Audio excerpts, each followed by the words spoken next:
ട്രെയിനിനുള്ളിൽ സ്ത്രീകൾ എത്രത്തോളം സുരക്ഷിതരാണെന്ന ചോദ്യം വീണ്ടും ഉയർത്തുന്ന സംഭവമാണ് ഇന്നലെ ഉണ്ടായത്. വർക്കലയിൽ ഓടുന്ന ട്രെയിനിൽ നിന്ന് ചവിട്ടേറ്റ് പുറത്ത് ട്രാക്കിൽ വീണ യുവതി ശ്രീകുട്ടിയുടെ ആരോഗ്യനില ഗുരുതരമായി തുടരുകയാണ്. തിരുവനന്തപുരം മെഡിക്കൽ കോളേജിലാണ് ശ്രീകുട്ടി ചികിത്സയിലുള്ളത്. നിങ്ങൾ തന്നെ കയറി കണ്ടാൽ നിങ്ങൾക്കറിയാം, ഞാനൊരു അമ്മയാണ്.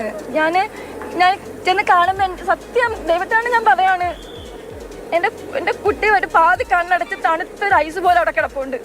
വെന്റിലേറ്റർ കൂടെ ശ്വാസം എടുക്കുന്നുണ്ട്, വിടുന്നുണ്ട്. ഞാൻ അത്ര കഷ്ടപ്പെട്ട്, ഒരു മനുഷ്യൻ്റെ സഹായമില്ല, ഞാൻ അത്ര കഷ്ടപ്പെട്ട് വളർത്തിയതാണ്.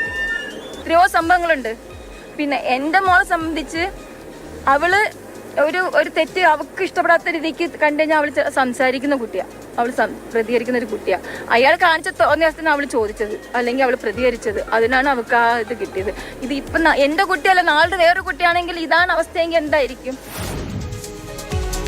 ഒരു പ്രകോപനവുമില്ലാതെയാണ് പ്രതിയായ സുരേഷ് കുമാർ ശ്രീകുട്ടിയെ ചവിട്ടിയത്. വാതിലിൽ നിന്ന് മാറി നിൽക്കാത്തതാണ് കാരണമെന്നാണ് പ്രതി സുരേഷ് കുമാർ പിന്നീട് പോലീസിനോട് പറഞ്ഞത്.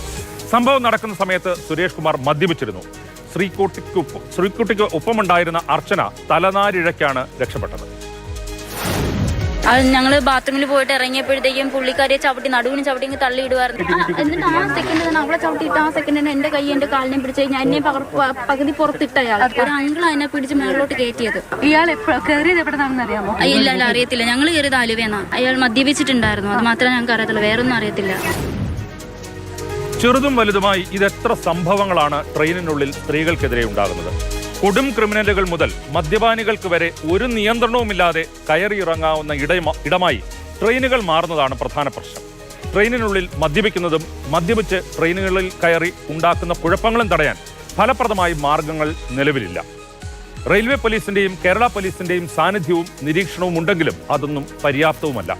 വർക്കലയിൽ നടന്നത് തന്റെ മകൾ നേരിട്ട പോലെയുള്ള ക്രൂരകൃത്യമാണെന്ന് ട്രെയിൻ യാത്രക്കിടെ ഗോവിന്ദച്ചാമി കൊലപ്പെടുത്തിയ സൗമ്യയുടെ അമ്മ സുമതി പ്രതികരിച്ചു. സൗമ്യയുടെ അദ്ദേഹത്തിലാണ് ഇപ്പൊ ഈ ഒരു സംഭവം നടന്നിരിക്കുന്നത്. ഒരു ട്രെയിനിൽ നിന്ന് എടുത്തൊരു പെൺകുട്ടീനെ എടുത്ത് ചവിട്ടി പുറത്തേക്ക് ആക്കുക എന്നെല്ലാം പറഞ്ഞാൽ അത് ഭയങ്കര ഒരു ഉൾക്കൊണ്ടു പോകാൻ പറ്റാത്തൊരു സ്ത്രീകളുടെ ആയാലും കുട്ടികളുടെ ആയാലും അവരുടെ സുരക്ഷിത അത് റെയിൽവേ അത് അംഗീകരിച്ചേ പറ്റൂ. ഇനിയൊരു സൗമ്യം ഉണ്ടാവരുത് എന്ന് ഞാൻ 15 കൊല്ലമായിട്ട് ഞാൻ അത് പറഞ്ഞുകൊണ്ടിരിക്കണം. ട്രെയിനുകൾ പോലെ കൂടുതൽ പേർ ഉപയോഗിക്കുന്ന പൊതുഗതാഗത സംവിധാനത്തിൽ കടുത്ത നിയന്ത്രണങ്ങൾ കൊണ്ടുവരുന്നതിന് പരിമിതികളുണ്ടാകും. പക്ഷേ നിലവിലെ നിയന്ത്രണങ്ങളെങ്കിലും പിഴവില്ലാതെ പ്രവർത്തിക്കുന്നുണ്ട് എന്നത് ഉറപ്പാക്കിയേ മതിയാകൂ. കുറ്റവാളികൾക്ക് കടുത്ത ശിക്ഷ കിട്ടുകയും വേണം.